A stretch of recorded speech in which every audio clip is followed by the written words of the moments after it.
ओम जय जय जय नमोस्तु नमोस्तु नमोस्तु।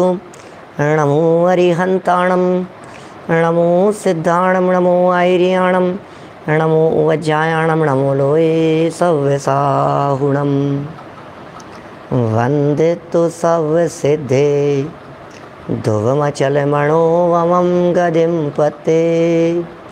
वोचामि समय पाहुड़े मिणमो सुध केवली वणिदम।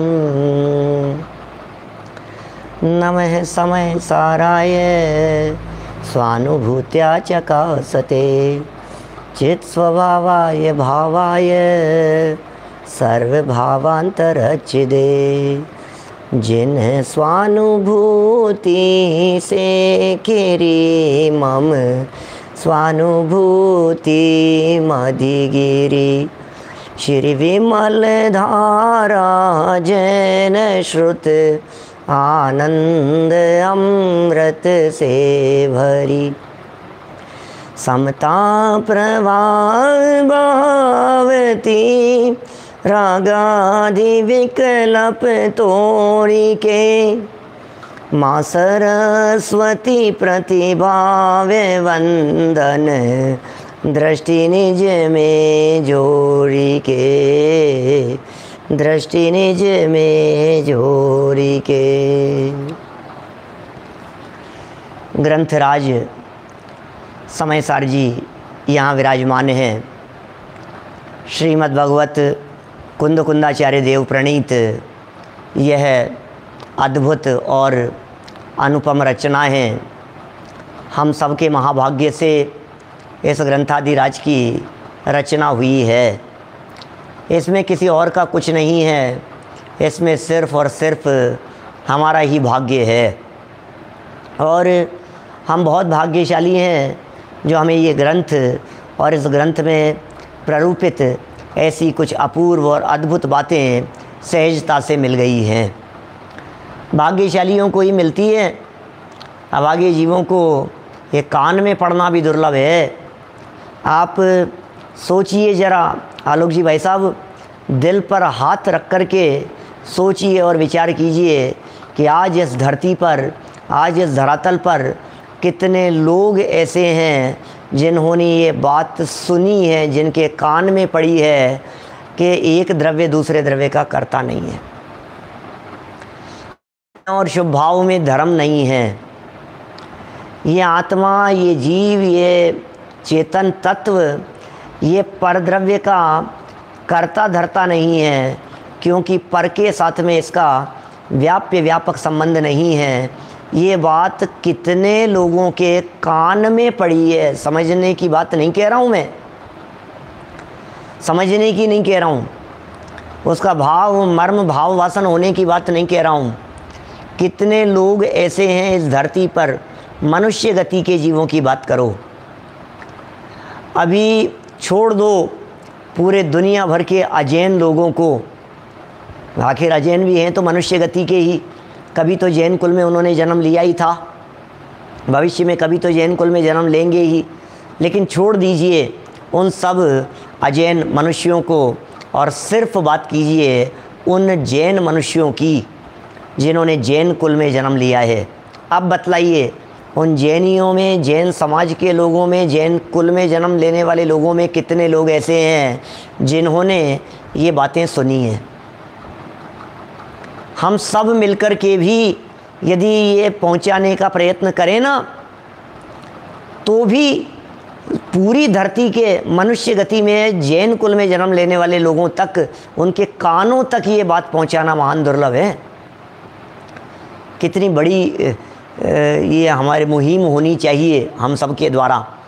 और ऐसे समय में हमें मिल गई है, हमें जच गई है, हमें रुच रही है, हमें पसंद आ रही है, हम इसे जानने समझने के लिए प्रयत्नशील हैं। इसका मतलब यह है कि हम इस धरती के कोई विलक्षण लोगों में से एक हैं। हम इस धरती के कोई बहुत भाग्यशाली लोगों में से एक हैं। हमारा भाग्य कुछ अद्भुत है। ऐसा भी कह सकता हूँ, हमारे इस भाग्य से देव लोग भी जलते होंगे।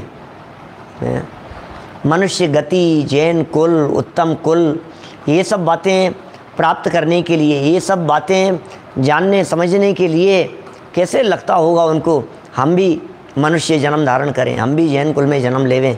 निश्चित है दिख जाता है उनको, दिखती नहीं है भविष्य में, तहते चैत आवर्तन दिखाई देता है उनको, क्या करें।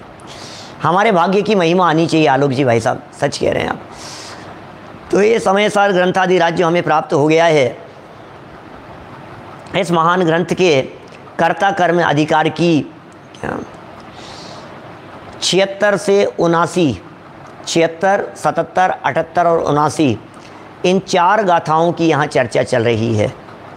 4 गाथाओं का ग्रुप है। ये जीव ज्ञानी कैसे होता है ये प्रकरण था, फिर चर्चा हो गई ज्ञानी कैसे होता है, बता दिया आत्मा और आश्रमों में भेद जान करके ये जीव ज्ञानी हो जाता है। जयसेनाचार्य को 75 नंबर गाथा की टीका में कुछ नया लिखना पड़ा, एक नई गाथा उनको मिली, उसके आधार से भी उन्होंने बात कही कि जब ये पर को पर जानकर, आश्रमों को दुख रूप जानकर, भिन्न जानकर अपने में अपनापन करता है, अपने में स्थित होता है, तो ये जीव ज्ञानी हो जाता है।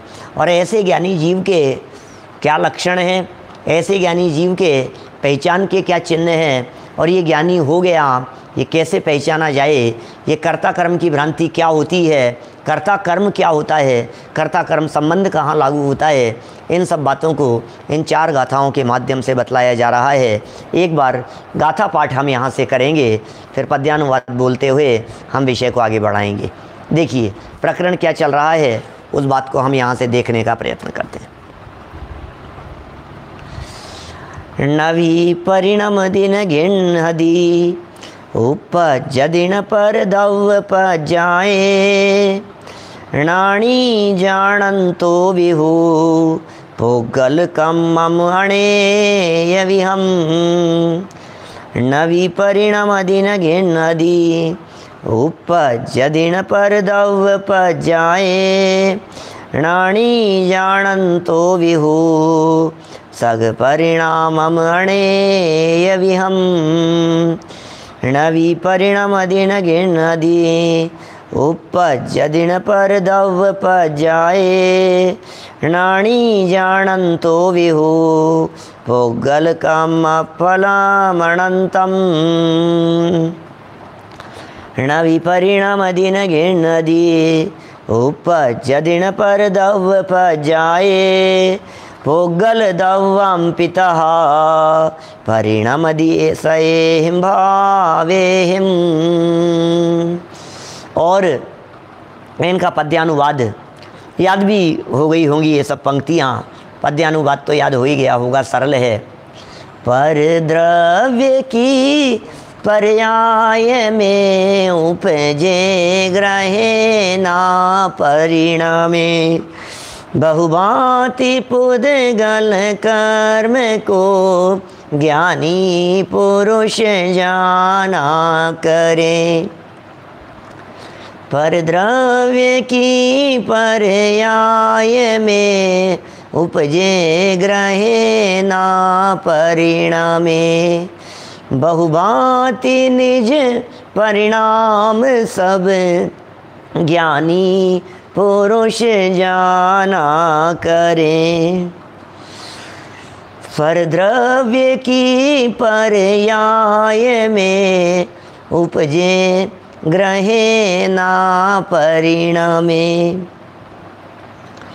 पुद्गल कर्म का अनंत फल ज्ञानी पुरुष जाना करें। पर द्रव्य की पर्याय में उपजे ग्रहे ना परिणामे,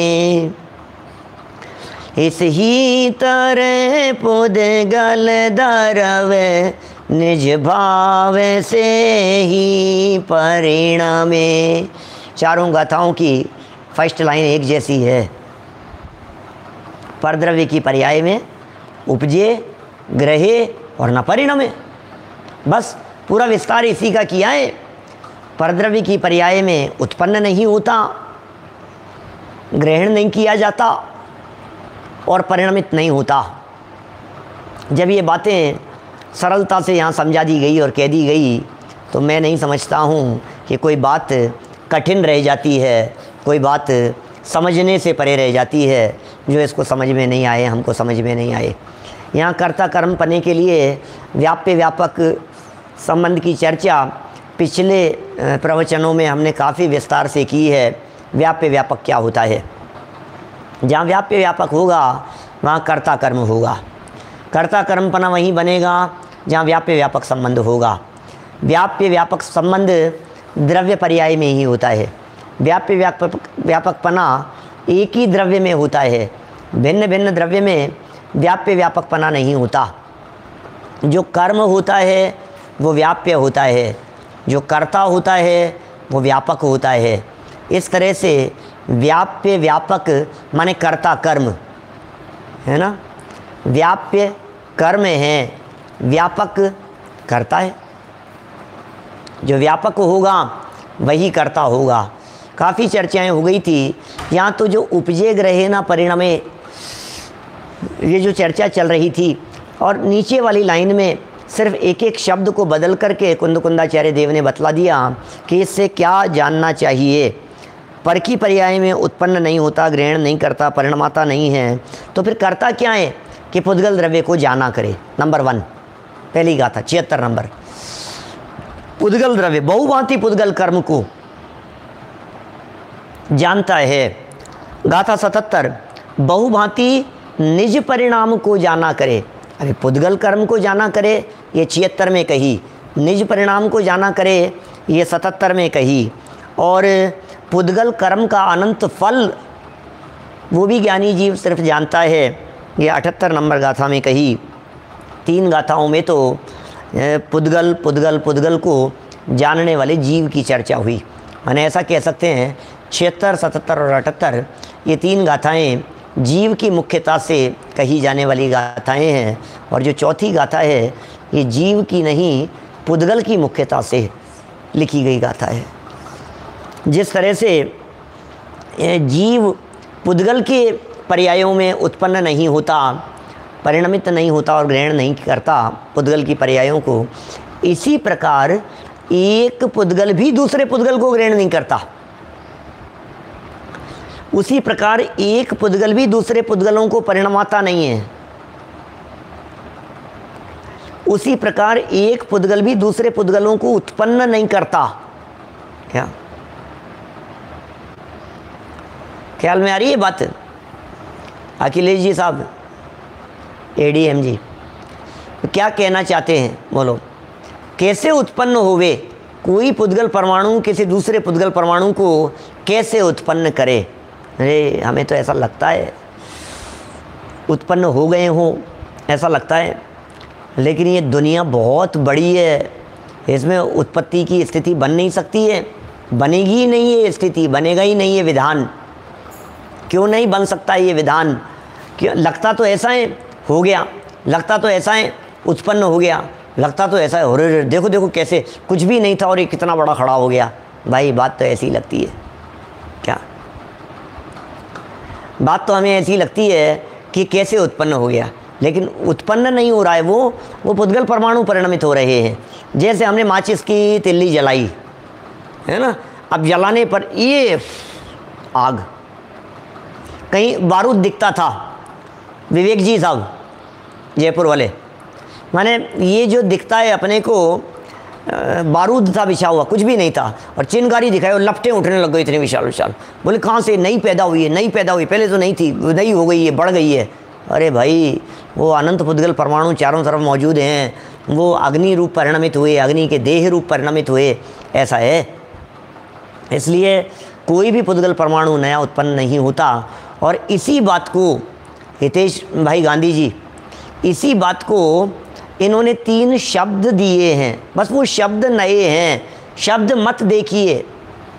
अब वो शब्द तो ये तो अमृत चंद्राचार्य का भाषा का सौष्ठव इतना ज़बरदस्त है, भाषा पर इतना कमांड था उनको, न्याय, व्याकरण, शैली, भाषा, इन सब चीज़ों के वो प्रकांड विद्वान थे।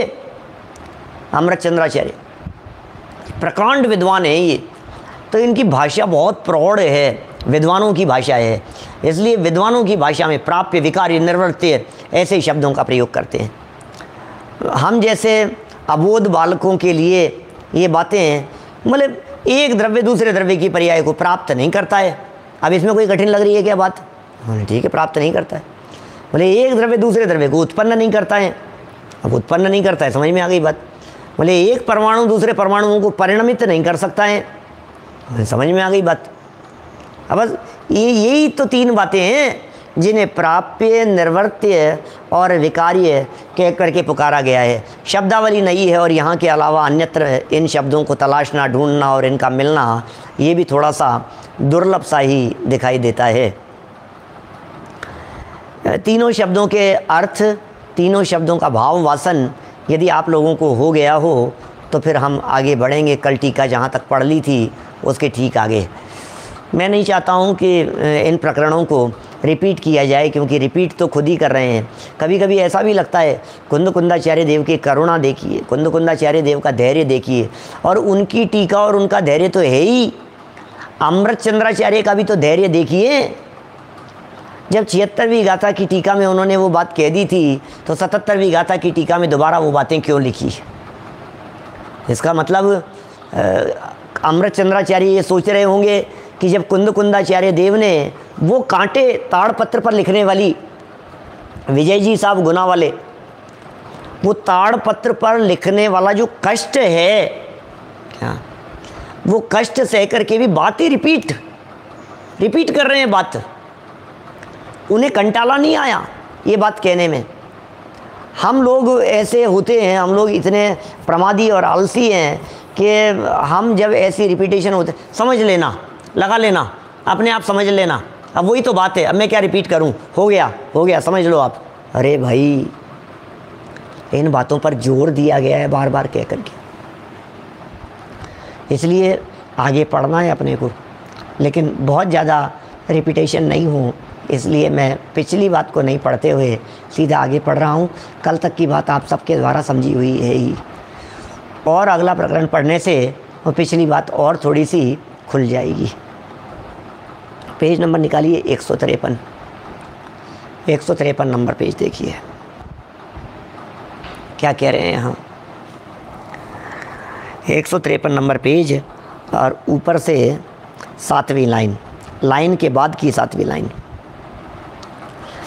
प्राप्य, विकार्य और निर्वर्त्य रूप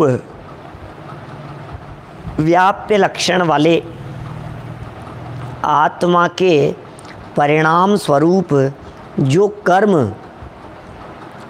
उसमें वो जो कर्म है आत्मा के परिणाम स्वरूप, माने रागादि परिणाम की बात भी कर सकते हैं, विभाव भाव रूप परिणामों की बात भी कर सकते हैं कि ये जो विभाव भाव रूप परिणाम हैं, ये जो रागादि रूप परिणाम हैं, जो आत्मा के परिणाम हैं, ये आत्मा के परिणामों में आत्मा स्वयं अंतर्व्यापक होकर आदि, मध्य और अंत में व्याप्त होकर उसे ग्रहण करता हुआ, उस रूप परिणमन करता हुआ और उस रूप उत्पन्न होता हुआ उस आत्म परिणाम को करता है। पर का करता तो नहीं है, वो आत्मद्रव्य अपने परिणाम का कर्ता अवश्य है, ये बात यहाँ कहना चाह रहे हैं। अपने परिणाम को प्राप्त करता है, अपने परिणाम को बदलता है, परिवर्तित करता है और अपने परिणाम को उत्पन्न करता है। अपने परिणाम अपने में ही उत्पन्न होते हैं और उसमें कौन व्याप रहा है, उसके आदि, मध्य और अंत में आत्मा ही व्याप रहा है। मैं आपसे पूछता हूँ, ज्ञान के आदि, मध्य और अंत में कौन व्यापता है? ज्ञायक। पिछले दिनों में ये बातें बहुत की है आपके बीच में। गोल्ड से बने हुए आभूषण में गोल्ड ही तो चारों तरफ फैला पसरा हुआ दिखाई दे रहा है। क्या जो भी स्थितियाँ दिखाई देती है उन सब में वही तो होता हुआ है। दूध से बनी हुई चीज़ में दूध है, मावे से बनी हुई चीज़ में अंश में मावा ही मावा है, शुगर से बनी हुई चीज़ में हर जगह शुगर है, ऐसा ही है ना। माने यहाँ अभी ये भाव कर्म की चर्चा तो अपने को नहीं लगानी चाहिए, क्योंकि अब क्या कहें, है ना, और गहराई से विचार करना चाहिए, क्योंकि उस भाव कर्म में भी ये जो गाथा है, गाथा तो ये कह रही थी कि उपजे ग्रहे ना परिणमे, इस तरह की बात कही थी यहाँ। बहुभांति निज परिणाम सब ज्ञानी पुरुष जाना करें। जब 77 नंबर की गाथा कही, ये अनुवाद में जो इन्होंने लिखा है उससे थोड़ा सा फ़र्क सा दिखाई देता है, इसलिए मैं भी थोड़ा सा चुप हो गया। और देखा जा सकता है इसको, माने इतना समझ लीजिए, जो जिसमें व्यापेगा उसके तो, जो आदि में, मध्य में और अंत में व्यापेगा वो तो उसका कर्ता है, और जो नहीं व्यापेगा वो उसका कर्ता नहीं है। इसलिए चूंकि ये प्रकरण जो चला आ रहा था उस अनुसार विभाव भाव के अंदर आत्मा नहीं व्यापता है, ऐसा ही लगाना चाहिए। राग में व्यापता नहीं है, क्योंकि राग के आदि, मध्य और अंत में आत्मा नहीं व्यापता। और राग में, राग का उदय, राग नामक चारित्र मोहनी कर्म का उदय, वो उसमें व्यापता हुआ दिखाई देता है। हमने व्याप्ति संबंध के बारे में एक दिन चर्चा की थी, आपको ध्यान होगा। राग की जो व्याप्ति है वो कर्म के उदय के साथ में बैठती है, वो आत्मा के साथ में नहीं बैठती। राग की व्याप्ति माने जब जब राग होगा तब उस समय नियम से कर्म का उदय होगा, राग का कर्ता। हाँ, जब जब राग होगा तब तब उसमें नियम से कर्म का उदय होगा, और कर्म का उदय नहीं होता तो राग भी नहीं होता। तो इस तरह से उसकी व्याप्ति कर्म के साथ में बैठने से उसका कर्ता कर्म ही है। अभी यहाँ ये कहना चाह रहे हैं, देखिए आगे क्या लिख रहे हैं यहाँ, क्योंकि ज्ञानी पुरुष तो उसको जानने वाला है। ये बातें पीछे भी हुई थी काफ़ी, 75 नंबर की गाथा की टीका में भी इन बातों को काफ़ी खोला था कि ज्ञानी पुरुष तो मात्र जानने का काम करता है, मात्र जानता है, जानने के अलावा और कुछ ज्ञानियों के माध्यम से नहीं किया जाता है, सिर्फ और सिर्फ जानने का ही काम ज्ञानियों के द्वारा होता है। वापस पढ़ता हूँ, देखिए जरा। प्राप्य, विकार्य और निर्वृत्य व्याप्य लक्षण वाले आत्मा के परिणाम रूप जो कर्म, ऐसे ज्ञान कर्म कह सकते हैं, क्योंकि यहाँ कर्तापना कहा जा रहा है। या आत्मा के परिणाम रूप कर्म तो ज्ञान है, ज्ञान पर्याय है, मति ज्ञान आदि है, श्रुत ज्ञान आदि है। ये आत्मा की पर्याय रूप कर्म है, परिणाम रूप कर्म है। उसमें आत्मा अंतर्व्यापक होकर के आदि मध्य अंत में व्याप्त रहता है। उसे ग्रहण करता हुआ, उस परिणाम को करता हुआ, उस रूप उत्पन्न होता हुआ उस आत्म परिणाम को करता है, वही करता है। इस प्रकार आत्मा के द्वारा किए जाने वाले आत्म परिणाम को जानता हुआ भी ज्ञानी, इस प्रकार आत्मा के द्वारा किए जाने वाले आत्म परिणाम को जानता हुआ भी ज्ञानी, जिस प्रकार मिट्टी स्वयं घड़े में अंतर्व्यापक होकर आदि मध्य और अंत में व्याप्त होकर घड़े को ग्रहण करती है, घड़े के रूप में परिणमित होती है, घड़े के रूप में उत्पन्न होती है, उसी प्रकार, बात समझ में आ गई क्या? क्या कह दिया? माने मुझे ऐसा लगता है शायद कुछ लाइनें यहाँ छूटी है, कहीं ना कहीं कुछ गड़बड़ी हुई है, कुछ ऐसा लगता है, और देखना चाहिए उस चीज़ को। सीधा उदाहरण पर आ गए, ये दोनों पैराग्राफ मिलकर के एक पैराग्राफ बनेगा। ये आत्मा के द्वारा किए जाने वाले आत्म परिणाम को जानता हुआ भी, अब यहाँ रोक दो, फिर जिस प्रकार से नया वाक्य शुरू हुआ इसके बारे में विचार करो। जिस प्रकार मिट्टी घड़े में व्याप्त होकर, अब मिट्टी आदि मध्य और अंत में घड़े में, घड़ा बनते समय भी मिट्टी थी, घड़ा बन जाने पर भी मिट्टी थी, घड़ा बन करके टूट जाने पर भी मिट्टी है। आदि मध्य अंत में मिट्टी मिट्टी मिट्टी है ना, सब जगह मिट्टी ही व्याप्त है।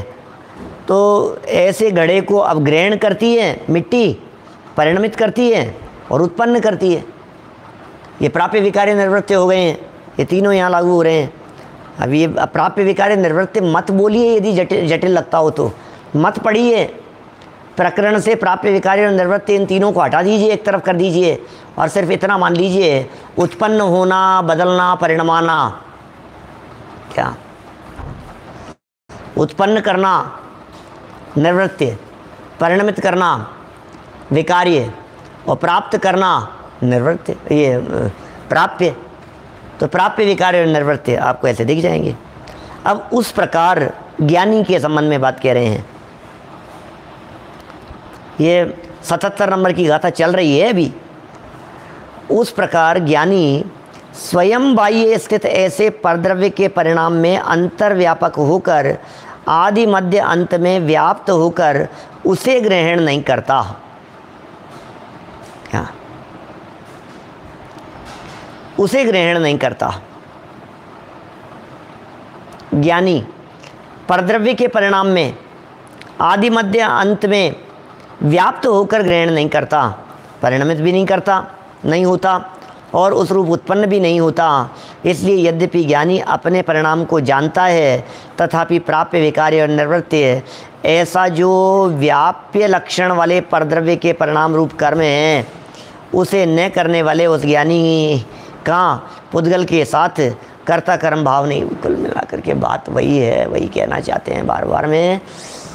भैया परद्रव्य है, भैया परद्रव्य है, भैया पुद्गल है, भैया आत्मा से भिन्न है, भैया शरीर आदि परद्रव्य हैं, भिन्न हैं।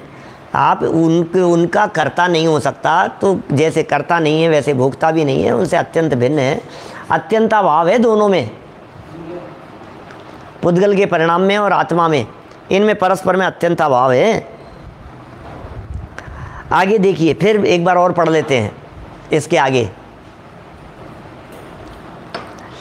प्राप्य विकारी और निर्वर्त्य ऐसा व्याप्य लक्षण वाले पुद्गल कर्म फल स्वरूप, ये सब कर्म कह रहे हैं। ऊपर भी व्याप्य लक्षण की चर्चा की थी, वो भी कर्म है, क्योंकि व्याप्य माने कर्म होता है। ऐसे फल स्वरूप सुख दुखादि रूप कर्म में पुद्गल द्रव्य स्वयं अंतर्व्यापक होकर, स्वयं ही पुद्गल द्रव्य अंतर्व्यापक होकर आदि मध्य और अंत में व्याप्त होकर उसे ग्रहण करता हुआ, उस रूप परिणमन करता हुआ और उस रूप उत्पन्न होता हुआ उस सुख दुखादि रूप पुद्गल कर्म फल को करता है। पुद्गल ही कर रहा है। सुख दुख शब्द का भी प्रयोग कर दिया है यहाँ कर्म के फल कह करके। बोले उस कर्म के फल को कर्म ही भोगता है, ज्ञानी नहीं भोगता। ये कैसी बात कर रहे हो? जो ज्ञाता होता है वो कर्ता भोक्ता नहीं होता है, ये तो महासिद्धांत है। ज्ञानी जीव रागादिक का कर्ता नहीं है, इसलिए ज्ञानी जीव रागादिक का भोक्ता भी नहीं है। सुख दुखादि जो हैं, इन सुख दुखादि में कर्म व्याप रहा है। सुख में पुण्य कर्म व्यापता है, दुख में पाप कर्म व्यापता है। अनुकूल प्रतिकूल परिस्थितियों में साता और असाता नाम के वेदनीय कर्म व्यापते हैं। तो कर्म ही तो उसमें व्यापते हुए दिखाई दे रहे हैं, इसलिए कर्म ही उनके कर्ता हैं, उनके फल को भी भोगते हैं। कर्म ही भोग रहे हैं। कैसे भोगेंगे? समय आ जाने पर वो पुद्गल का परमाणु अन्य रूप से परिणमित हो गया, यही उसका भोगना है। कल किसी ने प्रश्न किया मेरे से, कल कहीं प्रश्न पढ़ा था मैंने ऐसा, शायद मैं जवाब नहीं दे सका वहाँ, मैंने क्योंकि ये सब उलझे रहते हैं ना दूसरे कामों में, समय निकल गया, प्रश्न से बाहर आ गए तो फिर भूल ही जाते हैं किसी ने प्रश्न किया था, जवाब लिखना है। ऐसा प्रश्न आया था मेरे पास में किसी का कि जो करता होता है वही भोगता होता है, ऐसा बतलाया जा रहा है। ऐसा नियम और ऐसा सिद्धांत बतलाया जा रहा है, जो करता होता है वही भोगता होता है। सही है ना बात? कि हाँ बिल्कुल सही है। तो पुद्गल के परिणाम में यदि पुद्गल उसका करता है तो भोगता कौन है? पुद्गल पुद्गल भोगता है क्या? अभी उसका भोगना ज्ञान के बिना नहीं होता, तो ऐसा लगता है भोगता तो जीव ही होगा। तो अब चूंकि यदि सैद्धांतिक रूप से बात करें तो फिर पुद्गल का भोगना क्या है? उस रूप बदलना ही पुद्गल का भोगना है, वही उसको भोग रहा है। मैं कहता हूँ सड़क पर चलते हुए कोई रोड पर खड्डा हो गया तो उस रोड के खड्डे को उस रोड ही भोग रही है, चेतन उसको नहीं भोग रहा है। पुद्गल के परिणाम को पुद्गल ही भोगता है। चलता चलता पेन रुक गया, चलते चलते परीक्षा में पेन रुक गया, हमें उसका फल भुगतना पड़ा। आपको ऐसा लगता है? आप गलतफहमी में हैं। पेन के कर्म का, पेन के परिणमन का फल जीव को भुगतना पड़े, ऐसा नहीं है। क्या? उसका फल तो वही भोग रहा है।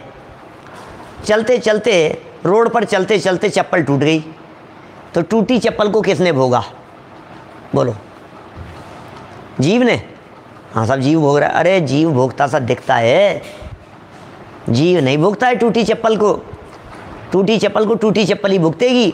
दुनिया का हर व्यक्ति यही देखेगा, ज्ञानी जानकारी ये कहेगा चप्पल टूटी है, चप्पल टूटी है, चप्पल ही तो टूटी है। चप्पल का टूटनापन चप्पल में ही तो हुआ है। उसका कर्ता भी चप्पल है और अपने परिणमन को भोगने वाली भी चप्पल ही है। खीर को खीर भोग रही है, लड्डू को लड्डू भोग रहा है, रसगुल्ले को रसगुल्ला भोग रहा है। क्या दिखाई तो ऐसा देता है कि जीव भोग रहा है। अच्छा, भोगना क्या होता है? जब भोगना कहते हैं तो हमें ऐसे लगता है सेवन करना। वो एक्चुअल में सारा जो कन्फ्यूजन है, सबके चित्त में जो कन्फ्यूजन है, लोगों के चित्त में जो कन्फ्यूजन होता है, उस कन्फ्यूजन का आधार होता है सेवन करना। जैसे लड्डू रखा हुआ था और लड्डू को हमने भोगा। कैसे भोगा? वो उठाया, मुंह में रखा, चबाया, निगले, खाए, तो हमें लगता है हमने लड्डू को भोगा, हमने लड्डू का भोग किया। अब लड्डू पड़ा हुआ है तो वो संवेदन नहीं है, उस लड्डू में ज्ञान नहीं है, लेकिन लड्डू की मिठास लड्डू में ही है, यही उसको भोगने वाला है। उसको वही भोग रहा है, उसको कोई और नहीं भोग रहा है। सूर्य के प्रकाश को सूर्य ही भोग रहा है, कोई और कैसे भोगे? आप भोगेंगे भी कैसे? चलिए कर्म के उदय पर आइए, कर्म पर। कर्म को जीव कैसे भोगेगा ये बताओ। कर्म बंधा, नया उत्पन्न हुआ, कर्म परिणमन हुए, तो कर्म का परिणमन कर्म ही में हो रहा है ना, तो कर्म ही उसको भोग रहा है। बात तो थोड़ी सूक्ष्म है, लेकिन सिद्धांत तो वही लगेगा ना, जो कर्ता होता है वही भोगता होता है। क्या बात तो वही घटित होगी ना, जो कर्ता होता है वही भोगता होता है। नहीं तो अच्छा, इसमें पुद्गल में तो फिर आपको उदाहरण से थोड़ा सा डीप समझ में आ रहा है। अभी धर्म द्रव्य में क्या समझ में आएगा? जो करेगा वही भोगेगा। कर्ता भोक्ता की बात निज की निज में है, पर से न कोई संबंध अपन अपने में है। सुनील जी सर्राफ साहब, कर्ता भोक्ता की बात, कर्ता और भोक्ता कहाँ होता है? निज की निज में है, और निज की निज में है, पर से न कोई संबंध अपन अपने में है। हर परमाणु अपने अपने में है, सब अपने अपने फल को भोगते हैं। जिसमें कार्य हो रहा है उस कार्य को किसने भोगा? वो कार्य किस में हुआ? वो पुद्गल में हुआ है। कोई काम हुआ है तो उस काम को भोगने वाला, अभी तो अपन जो भोगने का मतलब समझते हैं वो फल भोगना समझते हैं। फल भोगना जैसा अर्थ नहीं है यहाँ। फल भोगते हैं ना, जिस तरह से हमने लड्डू का उपभोग किया, हमने खीर का उपभोग किया, हमने इसका सेवन किया, अरे इस गाड़ी को हम भोग रहे हैं, कोई भोग रहे हैं, कोई भुगत रहे हैं, ऐसा कहते हैं। हम कर रहे हैं, सब हमारे हो रहा है, हमारे हो रहा है। नहीं नहीं नहीं, तुम पर का उपभोग कर ही नहीं सकते हो। हम तो अपने ज्ञान का ही उपभोग करते हैं। ज्ञानी जीव ज्ञान का उपभोग करता है, तो ज्ञानी जीव ज्ञान का उपभोग करता है, तो पर का उपभोग किसने किया? बोलो। पर का उपभोग किसने किया? अभी ऐसा लगाइए, मैं अभी और थोड़ा सा सूक्ष्म रीति से समझाने की चेष्टा करता हूँ, आपको समझ में आएगा, हृदय की कली कली खिलेगी। मुझे ये बतलाइए, भोजन किया, अजय भैया, भोजन किया और मोटा हो गया तो किसने किसको भोगा? बोलो। और भोजन नहीं करने पर भी शरीर मोटा होता जा रहा है, तो ये भोग हो रहा है या नहीं? अनंत पुद्गल परमाणुओं को ग्रहण कर रहा है या नहीं? हमसे चर्चा करने वाले सभी साधर्मी लोग इतनी बातें तो हमारे मुख से कई बार सुन चुके होंगे। क्या ये बात तो आप सब जानते ही है ना कि ये शरीर पुद्गल परमाणु प्रति समय अनंत पुद्गल परमाणुओं को ग्रहण कर रहा है। इसका मतलब शरीर पुद्गल परमाणुओं का भोग कर रहा है, सेवन कर रहा है। अब ख्याल में आई क्या कुछ बात? परम औदारिक देह क्या कैसे 1 कोटि पूर्व तक 8 वर्ष कुछ अंतर्मूर्त कम 1 कोटि पूर्व तक टिकी रहती है निराहार रह करके? तो फिर आपको लगेगा निराहार रह करके कैसे होगी, निराहार रह करके ये कैसे रहेगी? तो इसलिए वो जो लिखा ना उन्होंने, वेदनीय शेषाह, है ना, जो परिचयों की चर्चा की कि वेदनीय जन्य 11 परिचय हैं, उसमें क्षुधा परिचय भी है। तो फिर क्षुधा परिचय है, इसका अर्थ ये है कि केवलियों के आहार होता होगा, ऐसे अर्थ लगाए गए दूसरी परंपरा के द्वारा। केवलियों के आहार होता है, केवलियों के आहार होता है। अरे आहार होता है, हमारे यहाँ शास्त्र कह रहे हैं आहार होता है का मतलब, निर्मल चंद जी बाबू जी साहब, आहार होता है को अपन दूसरे शब्दों में कहें, अभी ये जो टर्म अपन यूज में ले रहे थे इस शब्द में कहें, हम कहते हैं आहार होता है मतलब भोग हो रहा है। पुद्गल परमाणुओं का आहार हो रहा है, इसका मतलब क्या है? पुद्गल परमाणुओं का भोग हो रहा है अनंत भगवान के। तो भोग में क्या हो रहा है कि पुद्गल परमाणु पुद्गल रूप से परिणमित हो रहे हैं, देह के साथ में जुड़ करके, इसे ही भोग कहते हैं। तो भोग हो गया ना क्या? देखिए वज्रसेन जी साहब, सरल है प्रकरण, कठिन नहीं है। मैं चेष्टा करता हूँ थोड़ा सा और आपको ये बात समझाने की। आप देखिए ज़रा क्या कहना चाहते हैं।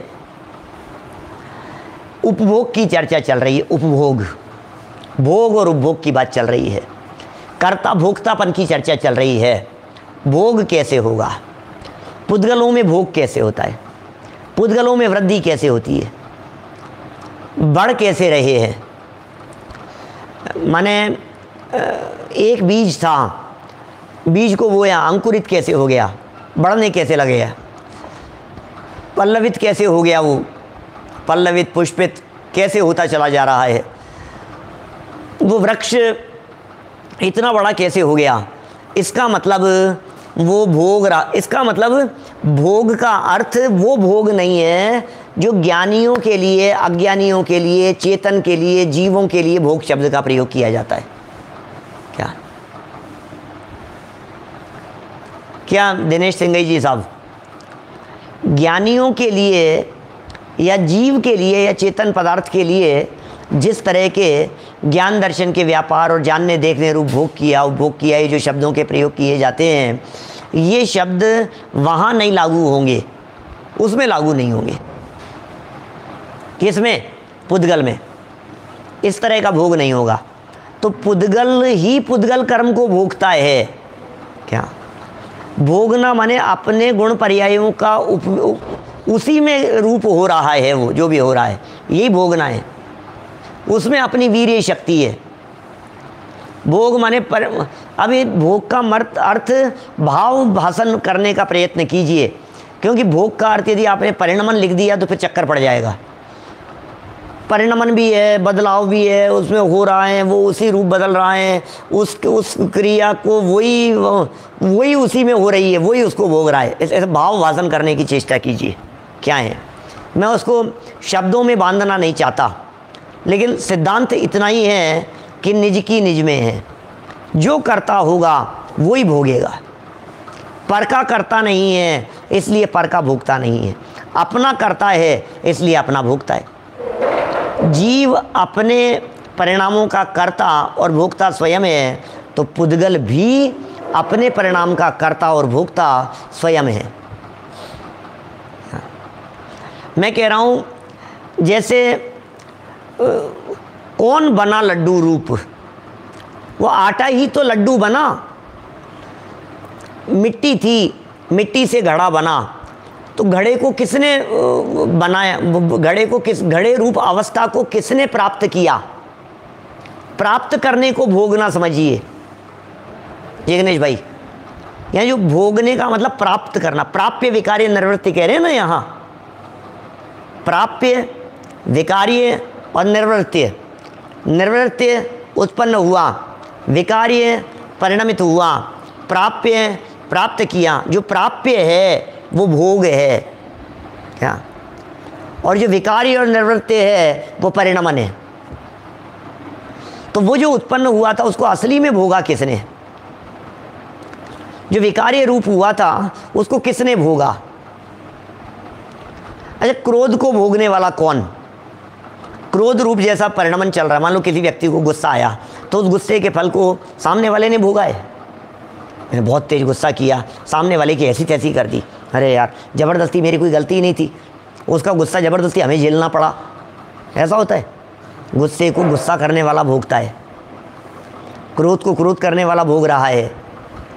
तो इस तरह से पुद्गलों में भी वो बात लागू होगी। यद्यपि पुद्गलों के भोक्तापन की चर्चा शास्त्रों में कहीं ऐसी मुखरित होकर के खुल कर के सामने नहीं आती हुई दिखाई देती है, क्योंकि इस तरह की चर्चाएं मिलती नहीं हैं शास्त्रों में। शास्त्रों में विस्तार से ये बातें नहीं मिलती, क्योंकि ज़रूरत ही नहीं है ना उसके कर्ता भोक्तापन की। करें भी क्यों चर्चा? कर्तापन की चर्चा तो कर ली, लेकिन भोक्तापन की चर्चा क्यों करें? क्या इतना मोटा मोटा समझना है विवेक जी? इतना मोटा मोटा समझना है कि बस जो हो रहा है उसको वही भोग रहा है। दीवार की गड़बड़ी को दीवार भोग रही है, सोफे की गड़बड़ी को सोफा भोग रहा है, पंखे की खटपट को पंखा भोग रहा है। ऐसा है, कोई उलझाने वाली बात नहीं है। मैं इसलिए कहा कि जो करा होता है वो भोगता है, इसलिए ये बातें कहनी पड़ी। लेकिन इसको यदि वेतन पर लगाते हैं तो फिर तो सब बातें स्पष्ट ही है, जो करेगा वो भोगेगा। इसमें क्या है, कर्ता भोक्ता की बात। तो हम तो चेतन हैं, इसलिए अपने में ही देखें इन बातों को। देखिए क्या कह रहे हैं। पुद्गल द्रव्य के द्वारा किए जाने वाले सुख दुखादि रूप पुद्गल कर्म फल को ज्ञानी जानता हुआ भी, जिस प्रकार मिट्टी स्वयं घड़े में अंतर्व्यापक होकर आदि मध्य और अंत में व्याप्त होकर घड़े को ग्रहण करती है, घड़े के रूप में परिणमित होती है। मिट्टी घड़े को ग्रहण करती है, घड़े के रूप में परिणमित होती है, घड़े के रूप में उत्पन्न होती है। उसी प्रकार ज्ञानी की चर्चा कर रहे हैं। ज्ञानी स्वयं बाह्य स्थित, बाहर में रहने वाले ऐसे परद्रव्य के परिणाम में अंतर्व्यापक होकर आदि मध्य अंत में व्याप्त होकर उसे ग्रहण नहीं करता। ज्ञानी परद्रव्य को ग्रहण नहीं करता, उस रूप परिणमित नहीं होता और उस रूप उत्पन्न नहीं होता। इसलिए यद्यपि ज्ञानी सुख दुखादि रूप पुद्गल कर्म के फल को जानता तो है, ज्ञानी पुद्गल कर्म के फल को जानता तो है, तथापि प्राप्य विकार्य और निर्वृत्य, ऐसा जो व्याप्य लक्षण वाला परद्रव्य का परिणाम है, माने परद्रव्य के परिणाम है, परद्रव्य के परिणाम रूप कर्म है, तो उस परद्रव्य के परिणाम में व्याप्य लक्षण वाले कौन है? प्राप्य विकार्य निर्वृत्य कर्म है, यही व्याप्य लक्षण वाले हैं, ये कर्म। उसे न करने वाले ऐसे उस ज्ञानी का पुद्गल के साथ कर्ता कर्म भाव नहीं है। माने ज्ञानी जीव का पुद्गल के साथ में कर्ता कर्म भाव नहीं होता है। देखिए इन 2-3 लाइनों को मैं अपनी भाषा में बोलता हूँ, यदि बहुत स्पष्ट नहीं हुआ हो तो कल इस प्रकरण को और आगे बढ़ाते हुए हम स्पष्ट करने का प्रयत्न करेंगे। आप इतना मोटा मोटी बात समझ लीजिए कि ये कह रहे हैं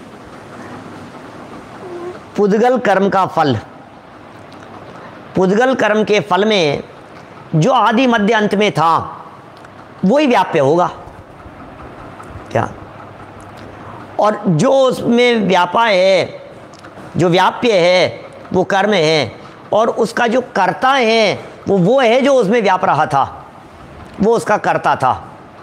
व्याप्य कर्म है और व्यापक कर्ता है। अब ये कह दिया कि उन परिणामों के फल को ये जीव जानता तो है, लेकिन न उसे प्राप्त कर रहा है, न उसे परिणाम आ रहा है, और न ही उसे उत्पन्न कर रहा है।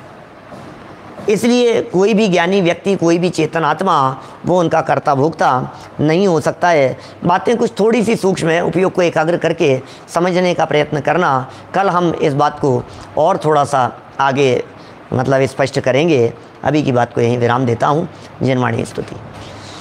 निज निधि निज में बताई यह अनंत उपकार है, उसके लिए जनवाणी माँ को वंदना शत बार है, वंदना शत बार है। नमो हरिहंताणम, नमो सिद्धाणम, नमो ऐरियाणम, नमो वज्रायणम, नमो सव्यसाहुणम, नमो हरिहंताणम, नमो